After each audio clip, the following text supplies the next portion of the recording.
ఎడారిలో సెలయేర్లు. మార్చ్ 23. యెహోవా మందిరము ఘనముగా కట్టించుటకై యుద్ధములలో పట్టుకుని ప్రతిష్ఠించిన కొల్ల సొమ్మును. మొదటి దినవృత్తాంతములు 26, 26, 27. భూగర్భంలోని బొగ్గు గనుల్లో ఊహకందనంత శక్తి నిక్షిప్తమై ఉంది. కొన్ని సంవత్సరాల క్రితం గొప్ప అరణ్యాలు సమూలంగా దహనమైపోవటం వల్ల ఇవి ఏర్పడినాయి. అలాగే గత కాలంలో మనం అనుభవించిన ఆవేదన వల్ల సమకూరిన ఆత్మీయ శక్తి మన మనసు పొరల క్రింద దాక్కుని ఉంది. ఈ శ్రమల పోరాటాల్లో మనకి దక్కిన కొల్ల సొమ్ము ఒక దినాన్న బయటపడుతుంది. యాత్రికుని ప్రయాణంలో రాయబడిన రీతిగా శ్రేష్టమైన హృదయాలుగా మనలను అది తర్ఫీదు చేస్తున్నదని గమనిస్తాము.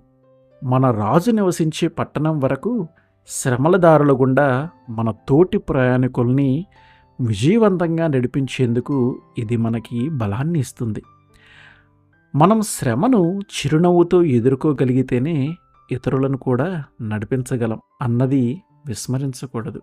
పౌలు జయగీతాలనే గాని శ్మశాన స్తబ్దతను వెంటబెట్టుకు వెళ్ళేవాడు కాదు. శ్రమ ఎంత కఠినమైనదైతే అంత ఉత్సాహంగా స్తుతిగానాలు చేస్తూ ఆనందించేవాడు. మృత్యువు కోరల్లో చిక్కుకున్నప్పుడు కూడా ఆయనలోని నమ్మకం చలించేది కాదు. దేవా, నీ విశ్వాసంలో, సేవలో, త్యాగంలో నేను ఆహుతి కాగలిగితే ధన్యుడిని. గొంతెత్తి ఉత్సాహధ్వని చేస్తాను.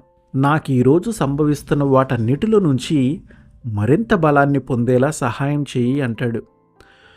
గున్నమామిడి తోటకి దూరంగా ఉన్న పంజరంలో కోయలను నేను పాడాను. తెయ్యని పాట హాయిగా దైవ సంకల్పానికి తలవాల్చాను.